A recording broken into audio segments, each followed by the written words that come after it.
Olá a todos e sejam muito bem-vindos ao nosso segundo vídeo de experimentos práticos da turma de eletromagnetismo da UNB. Hoje iremos abordar dois experimentos que envolvem campos eletrostáticos e circuitos multiplicadores de tensão. São dois os objetivos do nosso vídeo de hoje. O primeiro é explicar o que são campos elétricos e como podemos mostrar visualmente sua existência. E o segundo é criar um circuito utilizando capacitores que multiplica o valor da tensão de entrada desse nosso circuito. Começamos então, sem mais delongas, pelo nosso primeiro assunto desse vídeo: campos eletrostáticos. E para isso precisamos falar sobre um grande cientista que contribuiu para o estudo do eletromagnetismo, Michael Faraday. Esse nosso ilustríssimo senhor que está nessa figura da esquerda, Michael Faraday. Faraday foi um físico e químico inglês que executou milhares de experiências envolvendo fenômenos elétricos, magnéticos e químicos e contribuiu com inúmeras descobertas para o eletromagnetismo. Em uma dessas experiências, Faraday observou que, frequentemente, limalhas de ferro se arrumavam em linhas na vizinhança de um ímã e ele batizou tais linhas de linhas de força. Aqui na figura da direita, você consegue observar por esse GIF que, quando essas pequenas limalhas de ferro, esses pedacinhos de ferro, estão na presença de um ímã, esse objeto aqui do meio, elas formam um certo padrão, uma certa figura. Várias linhas, você consegue observar que várias linhas surgem quando você aproxima esses pedaços de ferro. Esse vai ser o nosso objetivo de estudo de hoje. O que são essas linhas, o que é que causa essas linhas, que vocês vão ver que são os campos elétricos, e por que elas têm esse formato. No vídeo anterior, nós falamos um pouco sobre a lei de Coulomb e como uma força surge da interação entre duas partículas carregadas. Isto é, partículas de sinais iguais se repelem e partículas de sinais contrários se atraem, sendo o módulo dessa força dada pela lei de Coulomb. Esta forçazinha aqui que aparece aqui em cima. Ela é uma força vetorial e o módulo dela é dado por 1 sobre 4π ε0. Isso aqui é uma constante, V multiplicado pela carga da primeira partícula sobre a carga da segunda partícula. E isso daqui dividido pela distância ao quadrado entre as duas partículas. Vamos considerar agora que uma partícula carregada, ou um conjunto de partículas, gera um campo elétrico em volta dela. Como vocês podem ver aqui, essa partícula aqui vai gerar um campo elétrico em todas as regiões em volta dela. Caso uma outra partícula carregada, uma carga de teste, por assim dizer, entre neste campo, então aí sim ocorrerá uma força. Nos interessa nesse momento saber o comportamento do campo elétrico gerado por uma distribuição de cargas. Para isso, pegamos a força elétrica que seria gerada caso uma carga de teste fosse inserida neste campo elétrico e dividimos pelo valor dessa carga de teste, obtendo assim uma forma para o nosso campo elétrico, que independe da carga de teste presente no campo, dependendo apenas da configuração e das cargas das partículas que o geram. Então, imagina essa nossa carga de teste Qzinho aqui. Se eu colocar uma carga de teste aqui, neste ponto, uma carga de teste, eu digo, é uma carga qualquer. Então, ela vai gerar uma força nessa direção aqui, dessa seta. Agora, vamos imaginar que nós vamos dividir nossa fórmula aqui da força pelo módulo dessa segunda carga de teste. Eu vou chamar ela de carga de teste para uma carga que a gente vai estar utilizando apenas no experimento. Depois nós vamos retirar ela. Ela é meio que uma carga imaginária. Então, o que nos resta é isso, a equação do campo eletromagnético, a equação do campo elétrico, onde cada ponto nessa região em volta dessa partícula, nosso campo terá um certo valor. E quando a gente insere uma carga de verdade neste ponto, aí sim será gerada uma força. Então, a gente está meio que perguntando, ok, qual que é o campo gerado por uma partícula, muito similarmente com o campo gerado por exemplo, um planeta, com a interação gravitacional que ele tem entre todas as partículas em volta dele.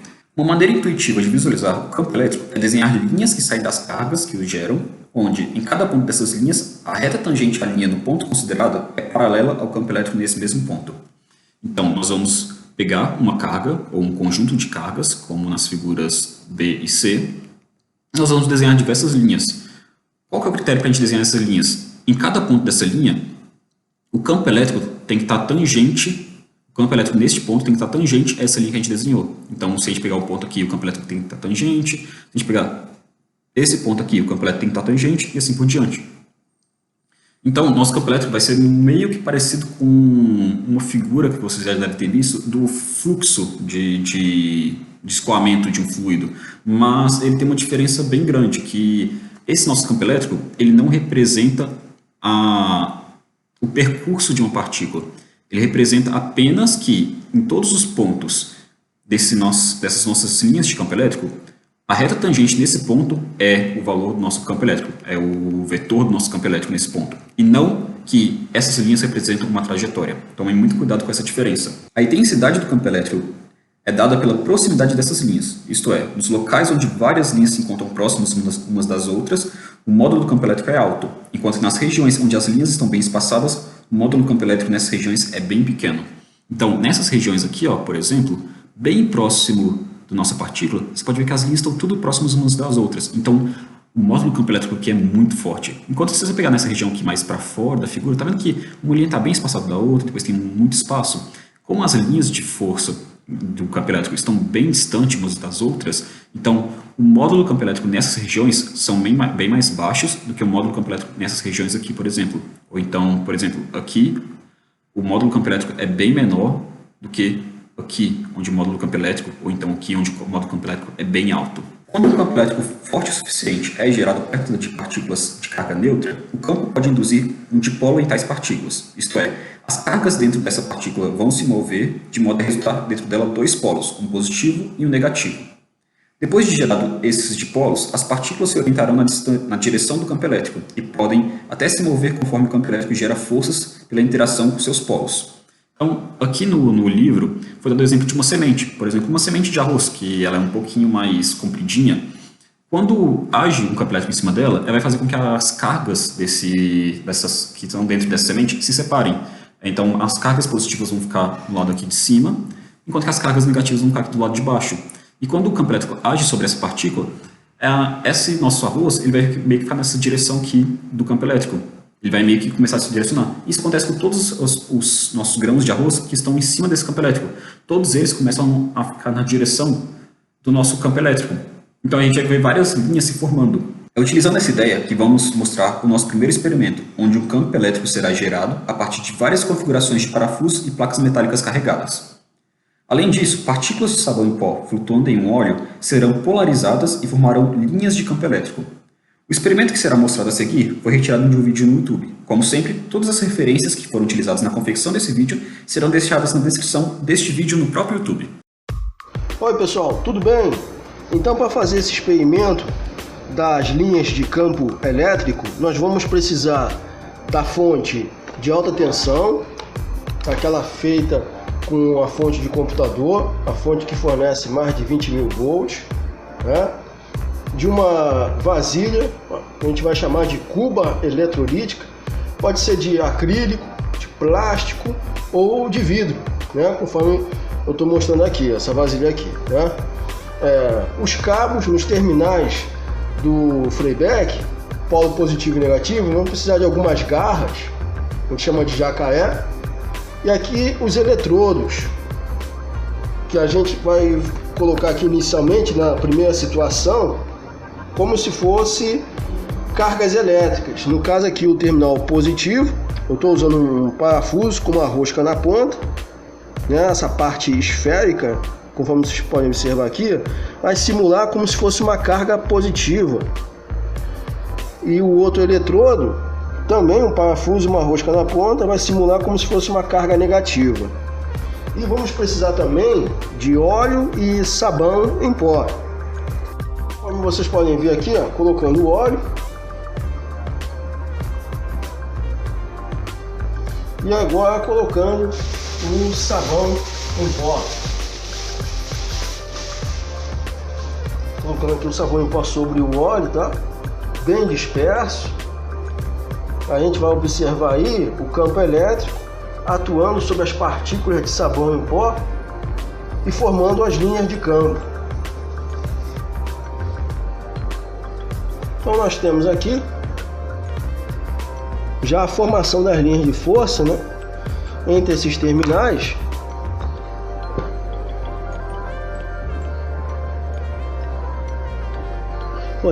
Podemos ver que as partículas elas entram nesse terminal, simulando que é a carga negativa, e as cargas saem desse outro terminal aqui. Se a gente fazer um desarranjo,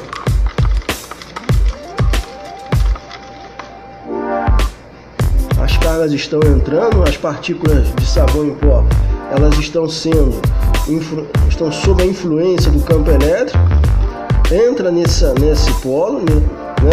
Elas entram na carga negativa e saem na carga positiva. Então aqui você tem a formação das linhas de campo elétrico, o campo formado entre esses dois polos.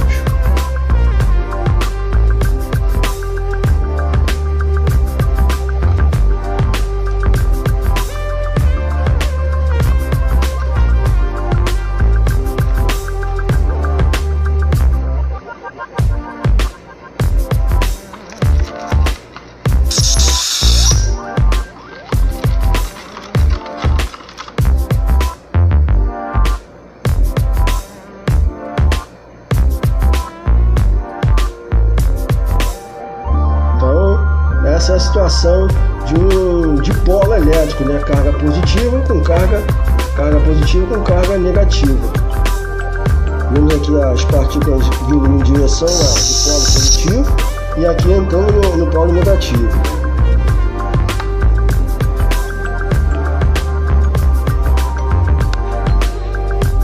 Outra situação, aqui você tem aqui cargas diferentes e uma aqui cargas iguais, ó, desse lado aqui. E vamos ver como é que é a formação das linhas de força.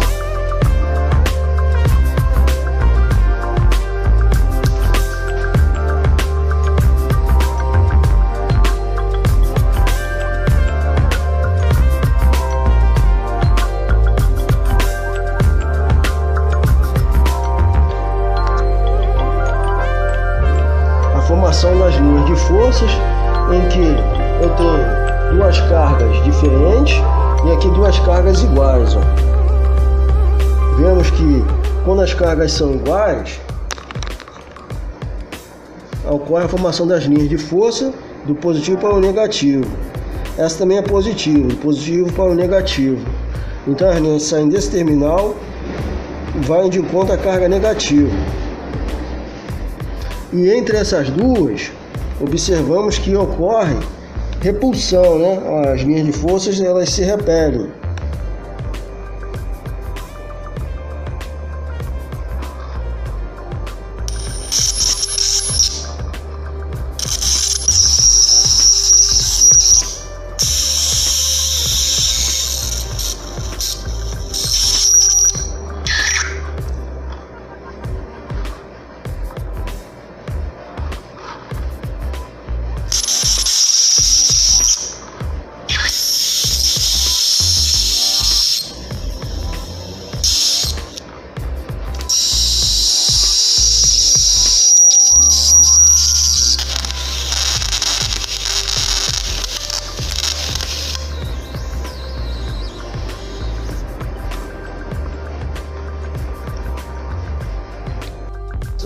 Nós conectamos os terminais do Freiberg em eletrodos de alumínio paralelos entre si. São eletrodos retilíneos e paralelos entre si. Então vamos ver aqui como é que é a formação das linhas de campo nessa situação. Observamos inicialmente que as partículas estão dispersas. O sistema está em equilíbrio, né? Está em equilíbrio, então não tem nenhuma força agindo sobre essas partículas. Agora, ligando a fonte no 110, começamos a observar a formação das linhas de campo, ó, entre os eletrodos paralelos.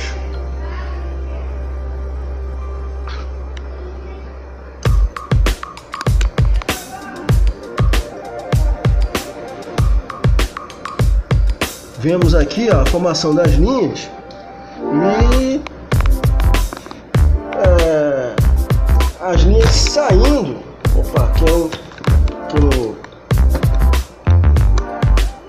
As linhas saindo do terminal positivo, ou seja, o terminal de maior potencial, para o de menor potencial.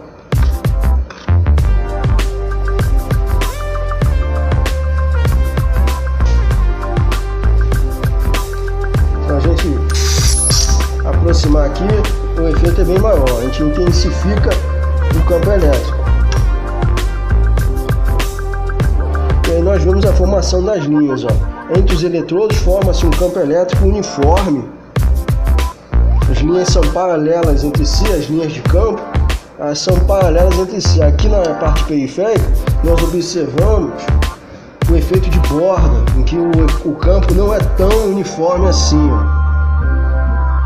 Né? Entre os eletrodos nós vemos a uniformidade das linhas.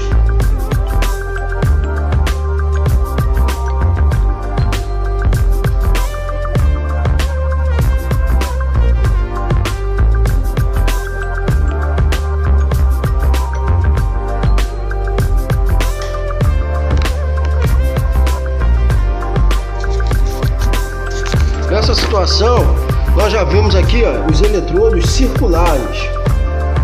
O eletrodo maior, que a gente vai chamar de anel, o anel maior, E aqui o anel menor. O anel maior está ligado ao terminal positivo, playback, vendo aqui, ó. E o anel menor no terminal negativo. O sistema está em repouso, ó. Não tem nenhuma ação de nenhuma força. Bom, ligando aqui a fonte.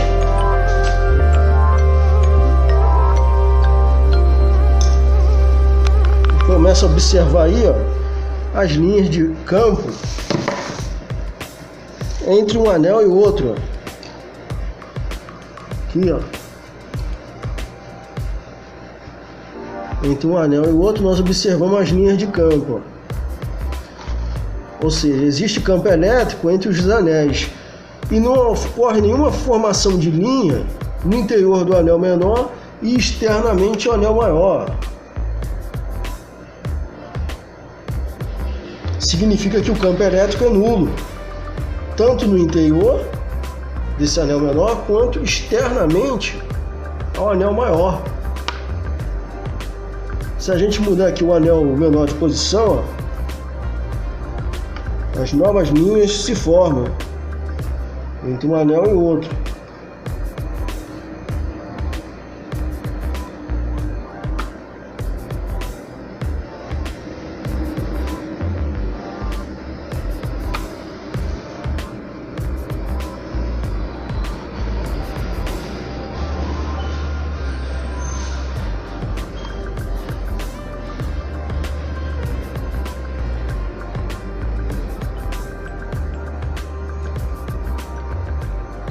Vemos aqui então que o campo elétrico, o sentido do vetor campo elétrico, ele parte do anel maior, que está carregado positivamente, para o anel menor, que é o de menor potencial.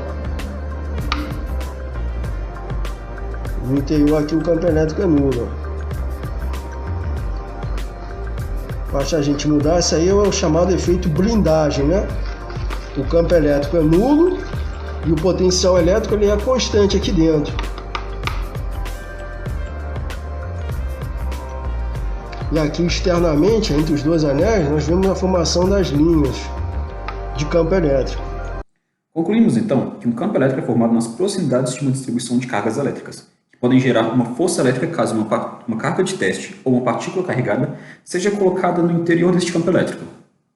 Assim como o campo gravitacional, o campo elétrico independe do meio para gerar força, isto é, a energia pode ser transferida num vácuo através do campo elétrico, o que pode ser bastante útil em vários casos. Mas é um assunto para ser abordado mais no futuro. Por fim, cuidado para não confundir as linhas de campo elétrico com linhas de fluxo, como o fluxo de um fluido escoando, por exemplo.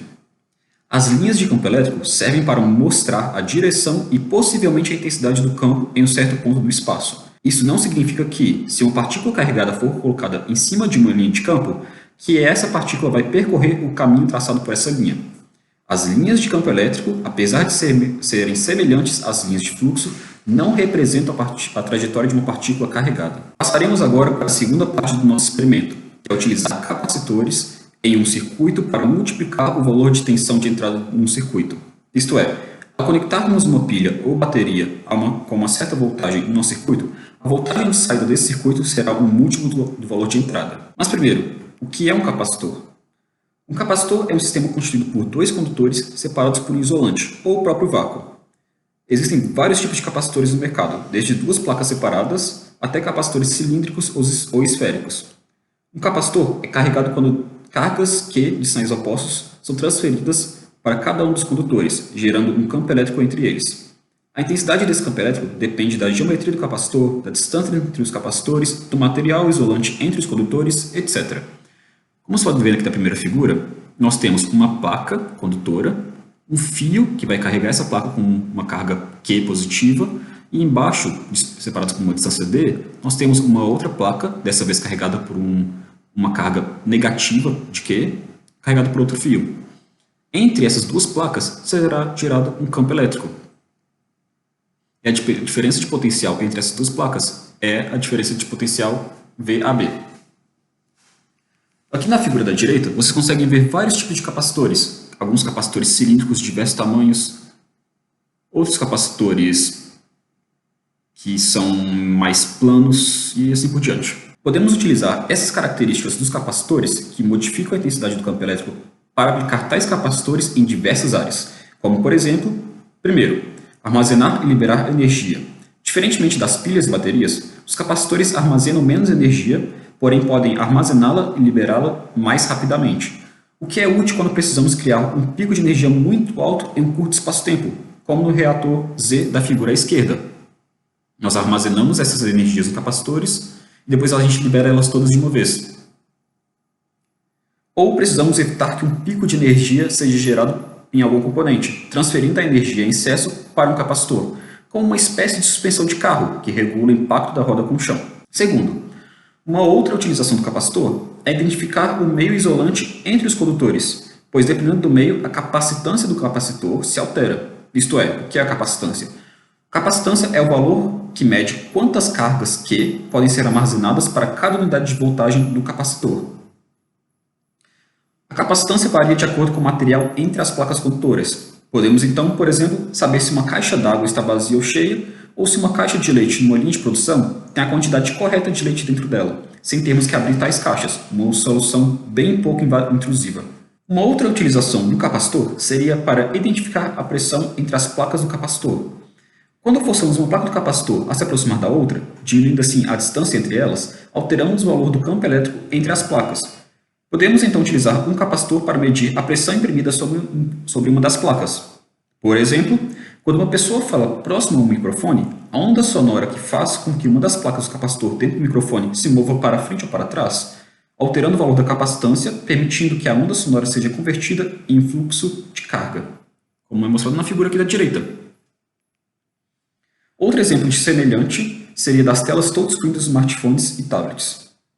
São muitas as áreas que podemos utilizar capacitores e, nesse experimento, como foi dito anteriormente, utilizaremos eles para multiplicar a tensão de entrada de um circuito.